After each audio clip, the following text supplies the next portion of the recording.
Hello, everybody. This is Charlie. And this is Nicole.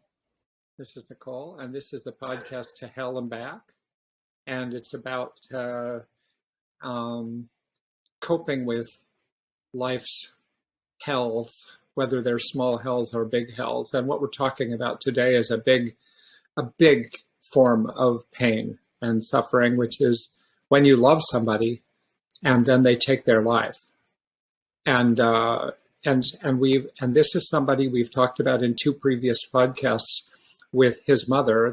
The young man's name was Ross, and he took his life a little over 2 years ago, I think in May of 2020. And now we spent 2 times talking with Beth, his mom, and you can find those on previous podcasts. And now we're talking now to Mariya. And Mariya is, if you're watching, you can see Mariya. If you're just listening, which is what most people are doing, you would just hear her absence, but she's about to speak. And Mariya is the fiancé of Ross's brother, who we're also going to be meeting with in a subsequent podcast. So we're really getting different people's experiences and how they've coped with the loss of this dear young person.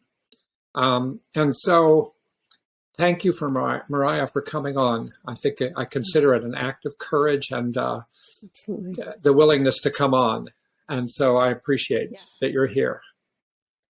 For sure. No, I'm happy to be here, knowing that the purpose is to help people get through similar things. Yeah, thank you. Thank you. And so I wonder if you could just start by telling us a little about yourself, and before even the connection to Ross, but just kind of like, who are you? I mean, where are you? Who are you? What do you do with your life? And then how did you get connected to Ross? Sure. Yeah. Big question. Who am I? I'm Mariya. I grew up in New Hampshire with my family.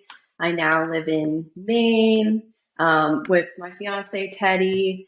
I am a writer and editor professionally, and also just, I feel like, kind of core to who I am. I love dogs. You have a dog? Yeah, I feel like that you have a dog? Sums it up. You have a dog?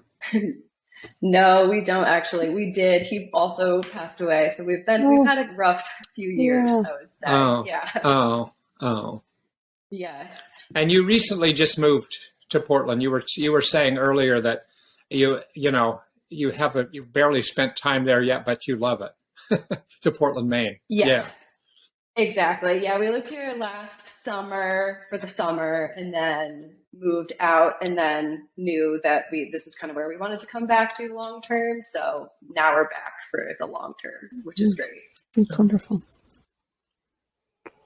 And you've worked for the Boston Globe. Is that still who you work for? Yep. Yeah, that's where I work right now. I work in their advertising sponsored content department. So anything that is written in collaboration with advertisers, I help create and edit and take through the whole process. Okay. So tell us a little about how you ended up connected to Ross. I know it's probably a long, for sure. Wherever that starts. So didn't know Ross until I knew Teddy.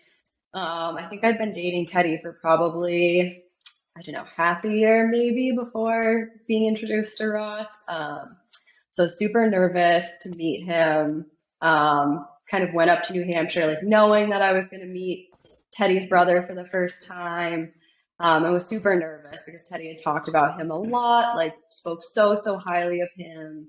And I remember being like in their parents' kitchen in New Hampshire, where they also grew up. And just being so nervous. And then Ross walked in, and kind of immediately, like, he just had a really sweet presence, and you could tell that he was just a kind person. We started talking. And pretty quickly, I think Teddy was like, we have to watch these YouTube videos that Mariya showed me, which is kind of like a big thing when you're first meeting someone, I feel like, because you find out, my headphone just fell out. You find out pretty quickly whether or not you like have the same sense of humor as someone, and if you don't, it's pretty awkward. So I was like, oh no, Teddy, like that's a really big like first meeting situation. But yeah, he pulled up the videos, and I forget what they are, but I just remember Ross like laughing at all the exact like right points, and like a genuine laugh, not just like going along with it. So at that point, I like kind of knew pretty immediately that this was just like gonna work. Wow. And yeah, and then from there, just kind of building a friendship the way that you do, like just going back to New Hampshire every, I don't know, month or so, and hanging out and getting to know each other. Just built super naturally from there. You say that you were nervous about meeting him. Who was the Ross in your imagination before you met? I think, okay, so Teddy had talked about him just being like very smart, and I think he just had talked about him in a really like protective way, where, I don't know, like in college, people would throw around like the F word, and Ross identified as gay. So Teddy would always stand up for people and be like, hey, don't say that, like, which was a really cool thing for like a college boy to do. And it was like honestly one thing that I really liked about Teddy right off the bat. So I just knew that he was like Ross was really important to Teddy immediately. So I didn't even know a ton about him, but I think I just knew that like it was very crucial that we get along. That he likes you, or else you're out. Yes. Yeah, exactly. Yeah. And I guess Teddy had also told me about some of his like, growing up, Ross having some like emotional issues that he was going through. So I think I was also maybe expecting someone who was like a little bit, I don't know, turbulent, like, or something, but like meeting him was just like, oh, like he's just normal and cool, and I like him a lot. So those like nerves were unfounded for sure. You know, it's interesting having spent the time that we did talking with Beth and learning about Ross, that he may have had really intense emotional issues, and you know, about who he was in the world and who he could be, and had been an actor as a kid, and really grew really good at it. And then, you know, and very smart and very kind of philosophical. And maybe you think he'd be very turbulent, but what was impressive is the number of people he touched, the way you're describing, and even on immediate contact. I mean, there's something very special about his impact on people that he met even when he was much younger, that kind of showed up later when he was in trouble, and showed up later when he also took his life, and was comforting to Beth to realize how many people he had touched. So I guess you're one of those people. Yeah. Yeah. Oh, absolutely. No, I think I'm super different, and I think my life is definitely for the better having known Ross, despite how things ended up. Yeah. What would you say about what was for the better having known Ross? I feel like I'm better for just having known about him, but Yeah, me too. For sure. you knew him intensely. Yeah, for sure. No, I think the biggest thing is taking away some of his honesty. He was never someone to like, I don't know, if he thought something was bullshit or like whatever, he would be the first one to say so. And like, yeah, just never felt like I had to hide his feelings or like what he thought about things, at least around me, I guess, around like people he was comfortable with. And I think I naturally am more of like a people pleaser, and just kind of go along with things a lot. So I think one thing that I definitely try to like channel from Ross is like recognizing when things are like not actually that cool, and being okay with like walking away from a situation that I think is messed up, or like getting a vibe from someone I don't like and being like, I don't have to hang out with them any more times. And like, I don't have to actually do anything that I don't want to do. and yeah, just like living in a way that is more authentic and I think a little bit more courageous. And I definitely am not perfect at that, but I do try to channel Ross in those ways. Mariya, how would you spend time with Ross? Would it be always along with his brother Teddy, or with his family, or did you have what you feel was an independent relationship with him as well?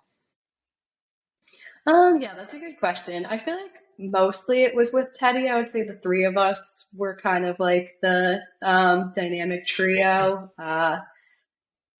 We definitely spent some time alone together and had an independent relationship. Like we took a class together. Oh. But for the yeah, What it was just like class? a random. I honestly forget. It was a psychology class of Oh, some sort because that was my major in college. And after college, I like missed that, and he wanted to learn a little bit more about, I think, school in general, and that's definitely encouraged it. So we would like go to the Harvard Extension School and took that class together. But yeah, for the most part, it was with Teddy usually, just because I was usually with Teddy. So that just kind of is how it worked out. yeah. But yeah, I definitely felt like, even though we often spent time together, I definitely felt like an independent connection to Ross, in that, like, I feel like we were similar in ways that I'm not similar to Teddy and he's not similar to Teddy. So yeah, I feel like we just had a really good dynamic, and like we're similar in certain ways that were just nice to like have someone that recognized those things in me and vice versa. Yeah.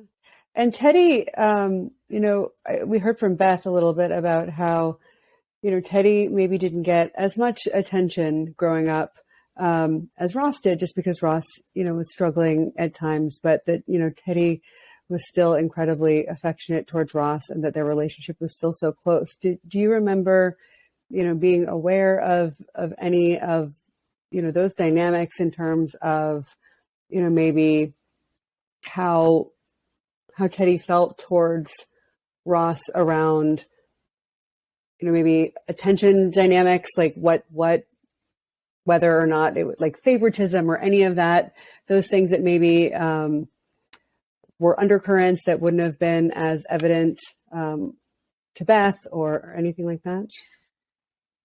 Yeah, I mean, it's amazing because I've never heard Teddy complain about like his childhood or upbringing. Like, I know he had definitely some like dramatic moments with Yeah. Ross. Like, I think Ross like threw a knife at him one time when they were kids, which luckily like totally Yeah. missed and hit a tree or something. But he never talks about that in like really a negative Yeah. way. And then also in high school, when Teddy was in high school, his family was really dealing with Ross pretty intensely. So Teddy was like basically living on his own, Yeah. I would say. But he's never ever complained about that, which I've always thought was just a really, I've always really appreciated about Teddy, that he just like accepted that is the way that it was. And I feel like he almost is a better person for like having to put his needs to the side for a period of time to like, and understanding that that's just what his family needed. That's definitely something that I have always admired about Teddy. Yeah, it's remarkable. Yeah. As you got to know Ross and spent time with him in whatever settings, what you must have known that he had some kind of vulnerabilities or challenges or something. What in particular stood out to you? Yeah, I think just like an existential crisis and dread came up often, just like, and especially when people were drinking, it sometimes ended up being like less of a fun thing, and would end up with Ross like talking about like, well, what is the point of all of this? And like people would try to like talk about like what they thought the point of life was, and he'd be like, no, but like what's the point? Like none of this matters. Just clearly like had some existential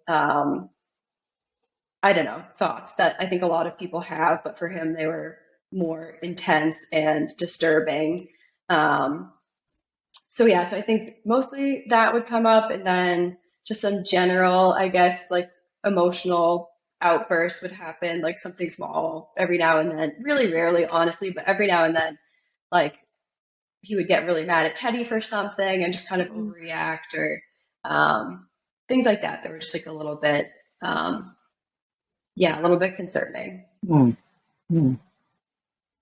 Yeah, I'm very interested in his wondering what the point of life was. It's something I've wondered myself.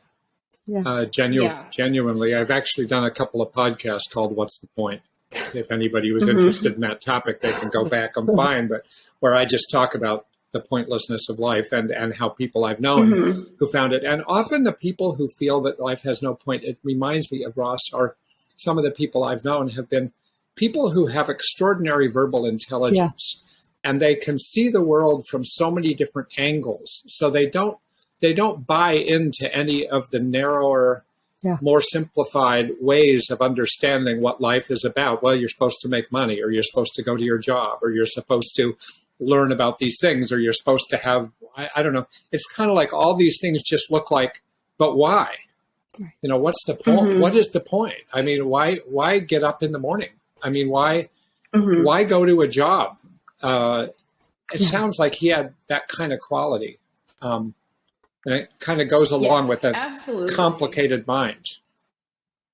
Definitely. And I think it was something that it's like similar things that I think about. So I think that was one reason that I think I didn't recognize that maybe things were as dire as they ended up being, was just like, I mean, that's a good question. Like, what is the point? Right, and he seemed like more disturbed by that question, but it seemed like things that people do like ask and explore, and and he was upset by it. But I guess I just kind of thought it was more of like I don't know, just something that people go through and that he would get through and kind of find his own reason at some point.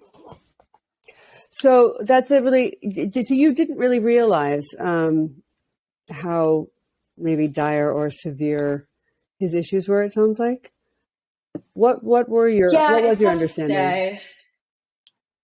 I mean, looking back, it was like, it was honestly pretty clear, because he definitely did talk about like not being around, or like just being like, oh, well, I'll just kill myself, like as like almost a joke, but not, I guess. And it always felt like a little more weighted and uncomfortable. Like I feel like everyone in the room was just like, oh, okay. But didn't really know like what to say, like in that moment, to take it really seriously or not. I feel like it's like a very Gen Z thing to say. So I don't know. Looking back, it's very like clear that there was a serious concern and like risk of suicidal thoughts and behavior. But I think it just seemed like kind of almost part of it. We just got used to it, I guess. And it just felt very like normalized as just being like the kind of thing that Ross would say. But yeah, looking back, I think it was more serious. And honestly, I think I did looking back, like have concerns at certain points, but I think was just too uncomfortable about it to ever say anything, which obviously I really regret and wish that I had said something now, but I also to this day don't exactly know how I would have addressed it, but wish that I had the courage to bring it up and be like, hey, like, are you serious? And please, I don't know. Just, I, again, don't know what I would have said, but wish that I had the courage to say something. Yeah, but let's be clear, not knowing at all whether that would have made a difference. But I can understand that, because usually I've found in interviewing a lot of people who've been associated with somebody who took their life, nearly everybody who was connected feels responsible. I mean, it feels like if I had said this, if I had asked this. So I appreciate your honesty about fearing that your lack of courage made some difference. But I just want to say it's kind of like, and even when talking with Beth, and she's had so much contact with so many different people, and she felt responsible, and her husband felt responsible, and then her friend felt responsible, and his friends felt. So it's really like, it's like a whole network around Ross of people who knew about these things with him at one level or another. But it was hard to know what to do because actually they had taken some pretty aggressive steps already to do things, and he didn't like those. It didn't work so well. Yeah, for sure. No, I think guilt is just such a built-in part of it, and like there's so few things in life that you can't like problem solve your way out of and think like, well, what if I did this differently? What if I tried this? So I think your brain, or like mine, and it seems like a lot of people's naturally is like, oh, well, if I could just figure out what to do differently, I could fix this. But obviously you can't, and you can't even know ever for a fact like what would have changed anything, or if anything would have changed anything, which is I think what eventually like helped me stop the cycling of what if questions. Was like, well, what if I had said something and it made him feel worse and had the same effect? I would still be questioning like, darn, I like shouldn't have said anything.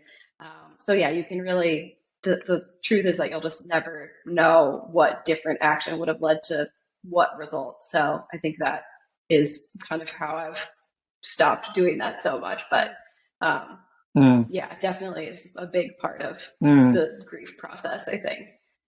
I think it's really important that you've said this, because people who are listening to this in the future and who are in similar positions, and there will be people without question that are sort of in that where they're worried about a relative or a close friend or something like that, or they'll be shouldering the guilt that they feel afterwards. Is what a complicated position it is to be a close friend of somebody who's thinking of taking their life.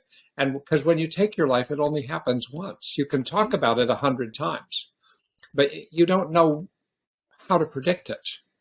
It's nearly unpredictable, actually, even with people who have lots of risk factors. So I think it's important that you're saying this. And you're showing us that the tentacles of suicide just spread so far and wide, of suicide and of mental illness. I mean, there's just, there's no real clear beginning and end, both within the individual, but then within the systems around the individual and the people that it impacts. So I also love to hear just a bit about, why you felt it was really important originally we talked about maybe meeting with you and Teddy together.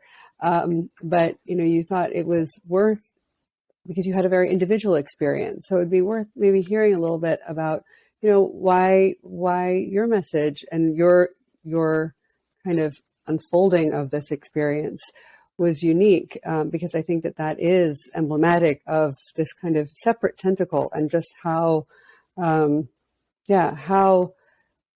individual each person within the constellation of a life experiences someone's passing.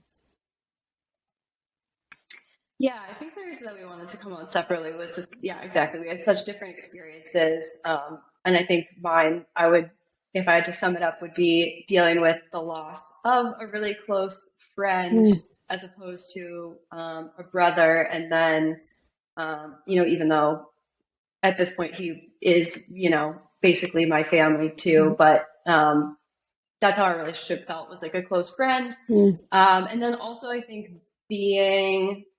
I felt very responsible for Teddy's well-being in the aftermath.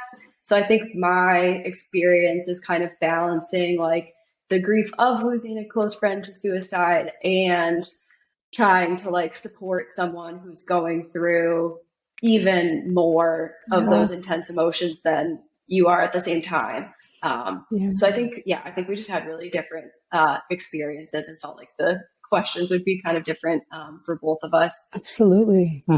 So Mariya, could you say a little about when Ross did take his life? And we've heard some about it from Beth, but I wonder if you could say, like, where were you, and how did you find out, and what was the story, and kind of in the immediate aftermath, what went on? So it was early in the COVID pandemic times. So Teddy and I were kind of going back and forth between staying with Ross at his parents' house and staying with my parents a couple hours further into New Hampshire. And at the time, we had been staying, I guess we'd kind of just transitioned into a period of staying at my parents' house, and Teddy had gone back to his parents' house because he just had to get a couple of things. So it was like a random, like Tuesday morning. It was just kind of turning into beautiful New England spring from disgusting New England winter. So like the mood of the morning originally was super like bright and good. So I was out walking our dog and got a call from Teddy. I remember answering the phone like super cheerily because it was such this nice day. And then just immediately from the first syllable, I knew something terrible had happened because I had never heard Teddy sound like that before or since. And all he said was, "Can you come to my parents' house?" And I said, "Yeah, I'll be there as soon as I can." And he didn't say what happened. But so I just ran up the hill to my parents' house. And I was so like shaken up just from that short phone call, not even knowing what happened, that when I asked to borrow the car, my mom was like, "I don't feel comfortable with you taking the car. I'll drive you over there," which I'm so grateful for because I truly like should have been driving. I was very panicked. And yeah, the whole ride over, didn't know really what had happened, but I knew Ross was hurt because that was the only thing that would make Teddy like sound like that. So yeah, so I didn't know what happened, and like I was checking like the Find My Friends app to see if Teddy was at the like if he'd said come to my parents' house, but I thought maybe they'd gone to like a hospital, so I was checking to see where they were.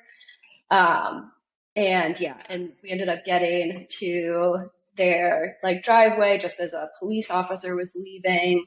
And I think my mom, the police officer, like asked who we were, said that I'm Teddy's girlfriend at the time. And my mom asked like, "Is everything okay?" Which obviously it wasn't. But the police officer was like, "No, his brother, meaning Ross, is dead." And both me and my mom were just like, "Fuck." So yeah, so we drove up the driveway, and Teddy was standing outside in the driveway with, luckily, Beth's really good friend, who was like my hero. She got there faster than we did, and just being there for Teddy as quickly as possible, which is amazing. And yeah, and I was just like immediately terrified to get out of the car and go over and talk to Teddy because I knew he was gonna like tell me what happened, and that I was gonna have to like say something, and I just didn't know what to like say or do. So just feeling so scared, like getting out of the car and going over to him, but just doing it anyway because it's not like I wasn't gonna do that.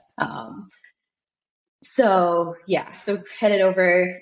He told me I think what happened, kind of just a blur, and then we stood in the driveway for a little while. Teddy's grandparents got there, stood in the driveway talking to them, and it just all felt so surreal and just weird. It was just like, yeah, just surreal, I guess is the best description for it. Yeah, and then Teddy came back to, we drove back to my parents' house just to kind of get away from that house and what had happened. Yeah, and then luckily to Teddy felt like this need to tell people immediately. I think because he recognized that he like wasn't going to want to talk about it later. So he called like a couple of his best friends, and they dropped everything and came to my parents' house in a couple hours after that. Yeah, so that was kind of that, the day that it happened. And yeah, everything just felt surreal. Tell you, when you just shared that moment, first the phone call, but then especially when you arrive, what the police officer said, I just kind of vicariously thought, oh my God, what? I don't know how I would. I mean, there have been some shocking phone calls I've gotten in my life, you know, about family members and things, but there's something about that situation was just, you know, I'm not sure you ever unpack that. Yeah, it was a very nightmarish reality. And it just didn't feel like something that terrible could really happen. And I like definitely have experienced like anxiety and always kind of like expect the worst case scenario, but then usually it doesn't happen. But then for the worst case scenario to happen, Right. yeah, it was really shocking and just devastating, I guess, is the best word for it. Because it just, yeah, it felt like, and I remember originally talking to you probably, I don't know, a week later, maybe, or sooner even. Mm-hmm. I think you said it was like kind of when things like this happen, it's like a bomb going off and you're like right in the aftermath of after it. And that's definitely how it felt, because it did just immediately after feel like everything was ruined, and everything like looked the same, but that like we would never be like fully happy again, and like everything was just like debris and ruined, and like this bomb had gone off and everything was like not good. Yeah. I'll just say that, you know, you and I spoke a few days later or a week later. I'm not sure how long it was, because what happened was Beth got to me right away because I already knew Beth, and over time, and I mainly knew Beth in the context of her talking to me on and off for a couple of years about Ross and what to do, you know, how to help him. And so she let me know, and we had a couple of conversations, and I had a conversation, and then her husband and I spoke, and Teddy and I spoke, and you and I spoke. I was just individual conversations, but I remember that. I remember saying that, and I'll tell you the image I had in mind, Mariya, and for some reason I've had this in my mind before when things like this have happened that I've heard about, even though this never happened to me, is I have this image of like you're in an airplane and it goes down and it crashes and you walk out of the airplane and you can't believe you're alive and there's no survivors. It's sort of like, I just, for some reason, have this kind of thought of how disorienting, how like you said, or otherworldly. It's like, how do you find your place in the universe at that moment? And I'm impressed that, I'm impressed that you were in a situation where your parents were able to drive there. Yeah. I'm impressed that Beth's friend already showed up, which Beth also told us about, that her friend Laura. It's extraordinary. There in 5 minutes. And then that Teddy is the kind of person who reaches out to a couple friends. Yeah. Very touching to me that he has friends like that. Yeah, absolutely. And like, well, I think I don't know, I personally, and I think Teddy as well, would say like, we'll never forget that they dropped everything and came up that quickly. Yeah. And then there were also his great friends who then like came up immediately the weekend after. And Teddy is definitely the kind of person who like, yeah, who I guess being around his friends is like the best thing for him. So like, especially in a situation like this, and he did like immediately recognize that that's what he needed. And like the months after too, he recognized like, I think I'm going to need to like surround myself with a lot of people. So yeah, he was definitely really self-aware of that, which I was really impressed by and thankful for, because I was for sure scared of him coping with it in unhealthy ways. So I was really impressed and happy that he found like healthy ways to, I mean, I'm sure there was some unhealthy coping in the mix, but he like really did everything that I think he should have, like reaching out to friends, did therapy, just all these things that I'm just really proud of him for, like coping in a healthy way for a lot of it. What was helpful? By the way, go ahead. Let me just say, Nicole, and then I'll turn to you. I just want to say while I think of it, because otherwise I'll forget, is that for people who are listening to this, when we had the podcast with Beth, with Ross's mother, she then sent a bunch of photographs of people, including Ross, several of Ross and family members. And it includes one of you, Mariya. I don't know if you know what she sent, but it's you and Teddy and Beth and her husband up on top of Mount Major in a photograph that was taken after that climb that everybody made together. And so if anybody does want to go, it's on the, I guess it's on my website, or it's attached to the YouTube. I wish I could tell you which it is. I think it's definitely on my website. I think it's definitely on the website. Beth, it then says, it's linked to something that says gallery, so you could see who these people are. Anyway, I interrupted you, Nicole. No, it's fine. I just wanted to ask, because I think sometimes when we are on the fringes of moments like this, and it can be really hard to know what to say or how to help, and you can feel really powerless. And I think you were experiencing this on a lot of levels, and, trying to support Teddy. And then you were experiencing yourself, having people around and needing to be consoled because you lost a friend. So what was helpful, and what did you notice helped and supported you, aside from just people's presence in general? What did you notice helped Teddy? What did you notice helped you, and what was not helpful? Yeah, good questions. Okay, so I guess first I'll start with, honestly, what helped me was therapy, because I am not great at talking about my feelings unless I'm like very explicitly supposed to be talking about my feelings. And I just felt like I didn't want, like, Teddy and his whole family were super, they did a great job checking in with me and asking how I was feeling, which always like wowed me that they would even think of me as being someone that required the same concern that they did, just because they were going through so much. The fact that they thought of me and like what I was going through was always really meaningful and meant a lot to me. But I think definitely I had like I think a healthy respect for the fact that what they were going through was at least tenfold what I was. So I think I never wanted to put more on them than they were already going through. So yeah, so I think having therapy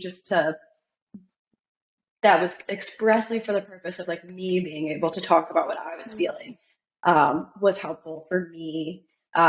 And then I'm kind of the opposite of Teddy, where I honestly like needed time alone, and like I did not enjoy telling people or spending time with people a lot, because it was just uncomfortable, I feel like, for me, because like I said, I feel like I'm kind of a people pleaser, so my immediate instinct is to like make everyone else comfortable. So being like, this is what's going on, I'm okay, like, how are you? So and then it just would be uncomfortable because I was going through a lot, but would kind of just I don't know, I didn't love being around people, I'll say that. So It's interesting. So I spent a lot of time like reading, and some books were comforting to me. I know a lot of people would not want to like read about similar situations, but I found it comforting to read about ideas and similar situations and nonfiction about people who had been through similar things.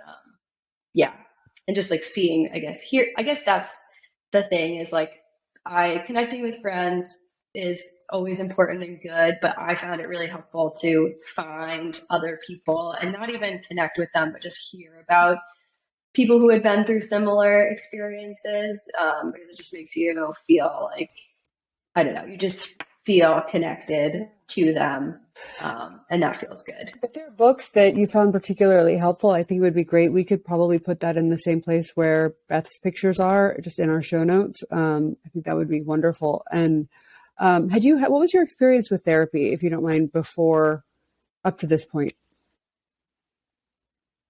Yeah. Okay. So books, I would say a nonfiction one, I'll have to get the name for you of later. Beth actually gave it to me. and it was very helpful. And then there was another fiction one that I really liked. I think it's a little bit controversial in the way that it talks about suicide, but Midnight Library, it's a really popular book, but basically it follows this girl who like decides to end her life. She's super into philosophy like Ross, super smart. So it just kind of like reminded me so much of him. And then like the premise basically is that she's in this like in between world where she gets to try out different universes in the multiverse and try to find one where she like is happy, and decide to like stay there. And kind of the ultimate message is like, don't kill yourself. You're not like this, the life they're in is good. But I like to imagine that like Ross found a universe where he is happy.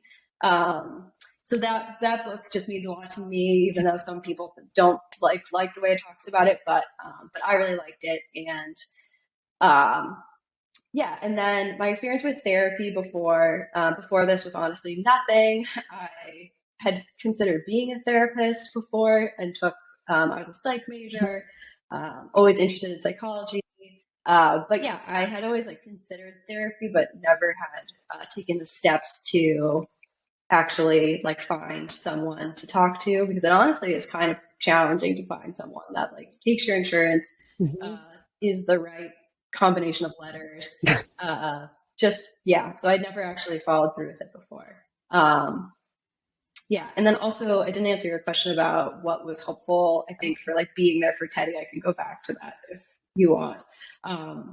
Yeah, I think just like in terms of being like the support person, I definitely am not the person that is the person that always like has the right thing to say, or like knows what to do in crisis situations. But I think just being like kind of following his lead on like when he wanted to talk about things, just being like very like present and active listening, and like making it clear like that there's nothing that's too like terrible to talk about, and yeah, just really listening like when he wanted to talk, and then giving him space when he needed space, which was definitely sometimes. And then yeah, being okay with the fact that our methods for coping were really different. So like he had a couple weekends with friends that I didn't go to because I was like, I can't, like I need to heal by like being alone. So I think those things in terms of self-awareness, how I would, yeah. And then also just that photo on top of Mount Major that you mentioned too, just wanted to note like that was incredibly meaningful to me, the experience. We climbed Mount Major like in honor of Ross, and that picture in particular, like I remember, I don't know whose idea it was, but they were like, oh, let's take a picture of like the family, like Teddy and Beth and Ted, like go over there. And I didn't initially like follow because I wasn't sure. But then Beth like immediately was like, Mariya, come here. And to have like not even Teddy, but like Beth immediely so quickly be like, oh, Mariya should be included, of course. I remember was, like, that. Really meaningful.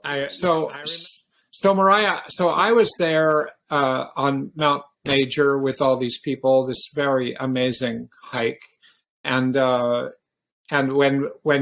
they were taking pictures, there's a huge picture of like 25 or 30 people, and then Beth wanted a family picture, and you stood on the side, and then she sort of said, "No, come, you're in this." And to me, that made complete sense because she had spoken to me for some time about how unbelievably fortunate they felt they were, that you were now part of the family, and that you had the connection you had with Ross, which she felt was absolutely unique. She didn't just see it as, oh, you're the sidekick of Teddy.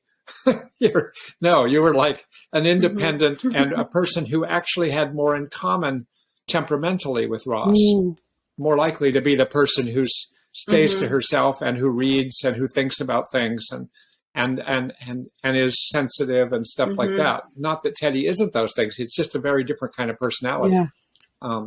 So I wasn't surprised, but that's very it was very touching, and it's a lovely picture, actually. I mean, you know how pictures are. You can look at the picture and say, "Oh my God!" But this is a nice picture of you, as well as all.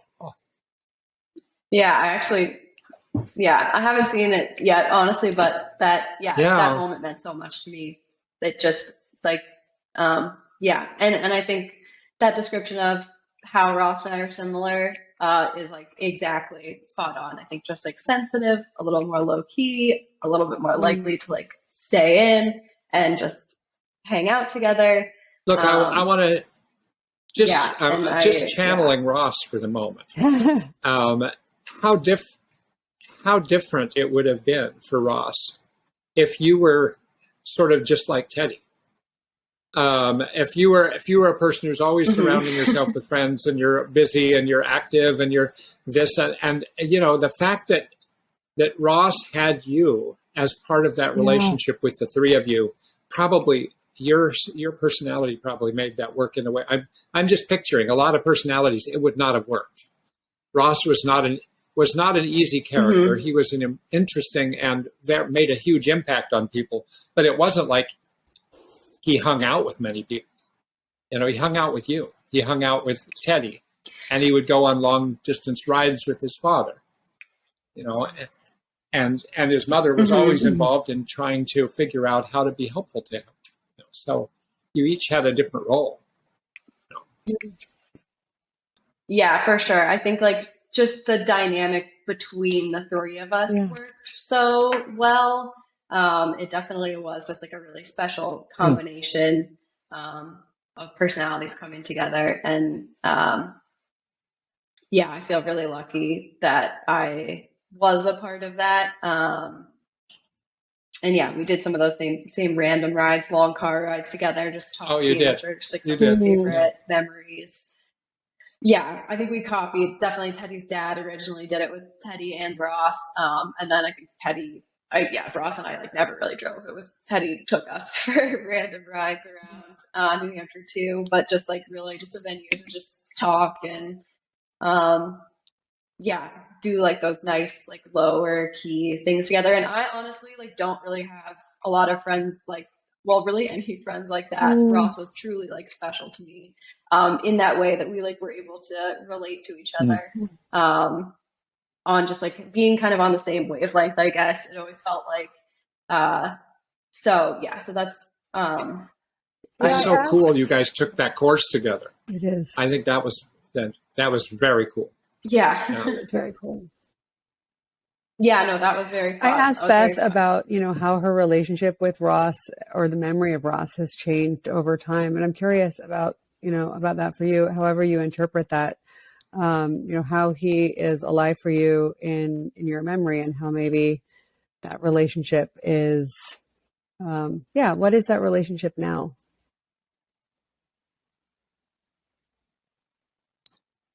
Yeah, I think just thinking about him, and like when we see a movie that we both know that he like would have loved, where me and Teddy both like are simultaneously thinking it, and then like one of us would be like, Ross would have loved that, and the other person will be like, I know, I was thinking the same thing, or like visit a place that he would have loved or something like that. So just kind of like you just think of him a lot. And then I think the other thing is a little bit what I talked about earlier, where I think like in the immediate aftermath, I tried to like almost keep him a part of my life by like being super sad.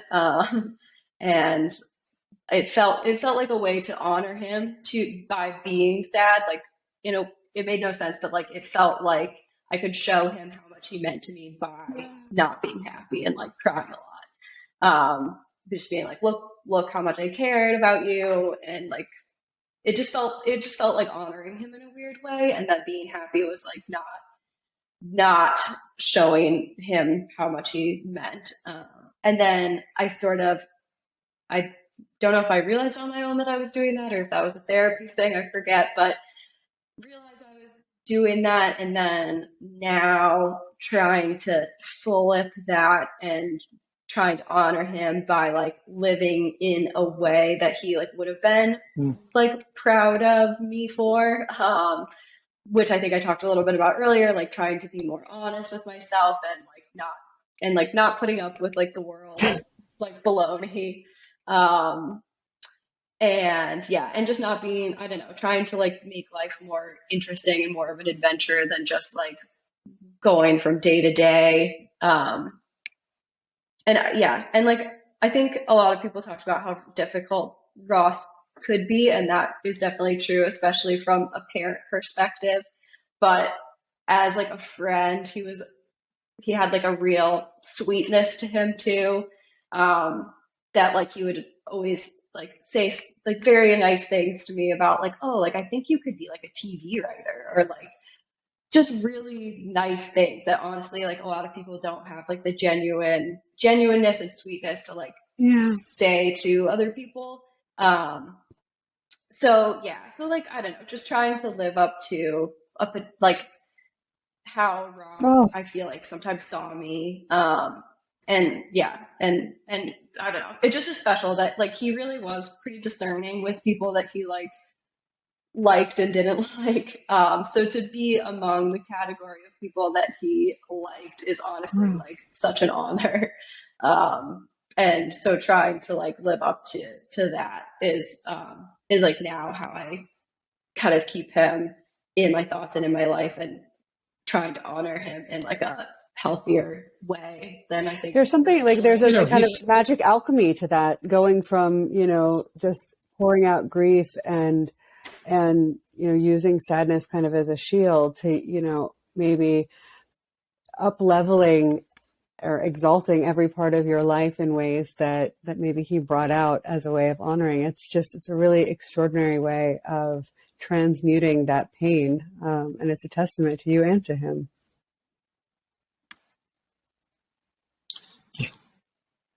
Thank you. Yeah, trying my No. best. I feel like there's no perfect way to get through something like this, but that is a way that I found that I can like continue, because the grief process really like never ends. I don't believe that it ever is something that is like over, but I think that's one way that I've found that's like a healthy, or like a way that I can live with grief that also is like good for me, instead of living with grief in ways that are No, I bad. think he lives on. He became part of you the way you're describing it. I think it's very specific. It isn't just sort of generalized. Oh, this is a sad loss. I mean, this is a very particular person, a very particular qualities, and you didn't know anybody else quite like him. And now you're trying to live up to some of those qualities or incorporate them in you. I mean, and I think it's part of the way of coping with that, and it keeps him alive. Strange. I mean, Yeah. paradoxically, yeah. Yeah, no, absolutely. Like, and the trying, like some of the things that I don't know, some of the things that I wasn't necessarily honest with myself about in the past, like the fact that I honestly would prefer to stay in and read than go out Yeah. with people a lot of the time. I think are like things that I never had to think about because I spent so much time like with Ross, and that was like kind of my like almost off, when I could just like relax and like I didn't have to go out with people. I could just like hang out with Ross. So I don't know. I feel like I have also emphasized like the things that we had in common, and like realized that those were a part of me that I like otherwise wasn't really taking care of or like acknowledging. So I think, yeah, also I think he is a part of me in that I like more recognized qualities that we shared, and that I like previously just attributed more to him. But then now I'm like, no, that's me also. Like that's some of the things that we recognized in each other. I'm trying to like recognize in just myself. Yeah, Mariya, you wouldn't know this because I don't think I know you and Teddy do listen to podcasts, but I doubt that you've listened to many of my podcasts. And but I had one of my podcasts. I told the story of my best friend who passed away, actually in 2003. So it was like 19 years ago. So yeah, 19 years ago, and it was very similar to what you're saying. She had certain qualities. I used to teach with her. She was more courageous than me. She would have a thought and then she would just say it while she's teaching. Outrageous things, funny things, irreverent things, and I was like a good teacher and trying to get all the good points. And I was sort of like, like you in a different domain. I was like an audience pleaser, and she was like, who gives a shit? She would just say, she had a strategy called the what the fuck strategy. And the what the fuck strategy was, if you think of saying it, just say it. What the fuck? Life is short. So, and after she passed away and I was teaching, I could feel her joining the conversation. At one point, it was almost a psychotic feeling like, oh my God, what's she doing? I'm trying to teach her and she's talking through my head. And it changed how I taught. I started to feel more like, okay, whatever. I don't know that I'd be doing this podcast if it wasn't for her, because she and I had thoughts of doing something. So I think when you really love somebody who's a close friend, there's really the pre-Ross Mariya and there's the post-Ross Mariya, and it's not the same person in a way. I mean, and it keeps changing. It'll probably keep, evolving in you.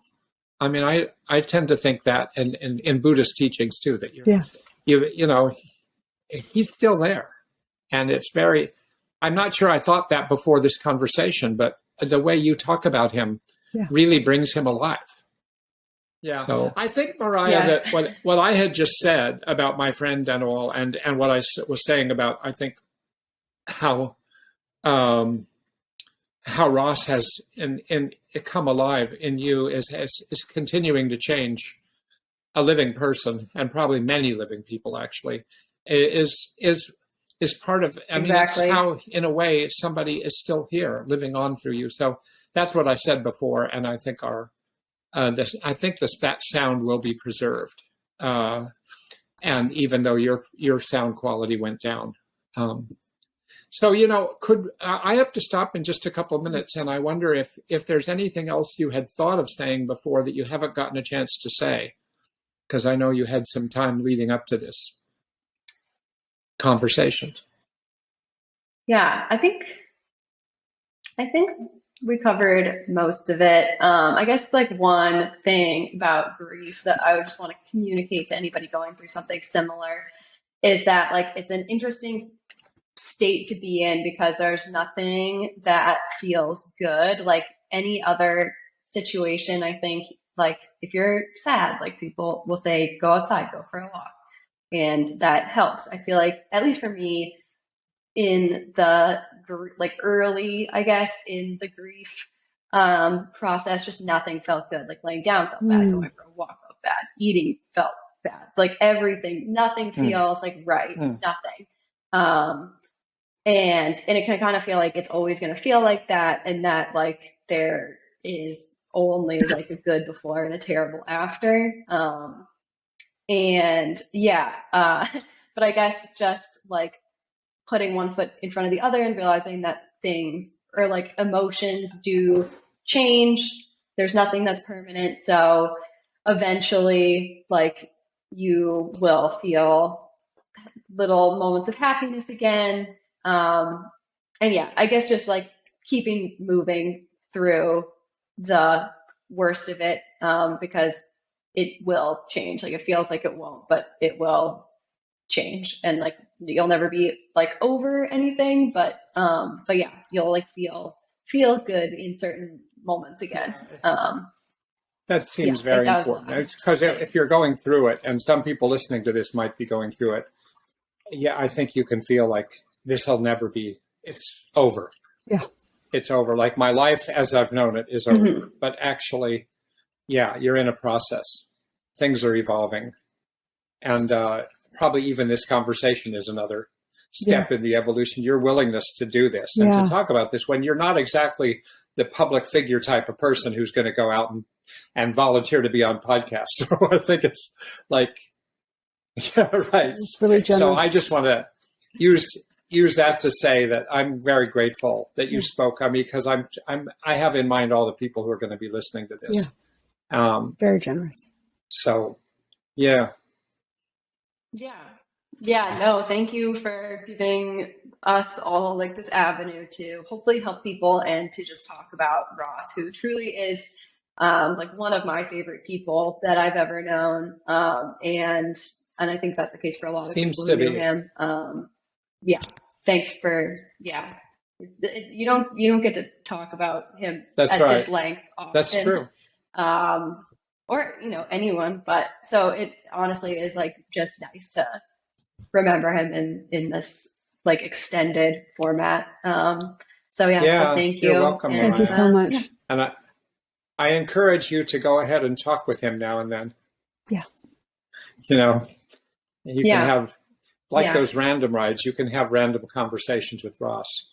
Can go on, and that was helpful to me with the person that I lost.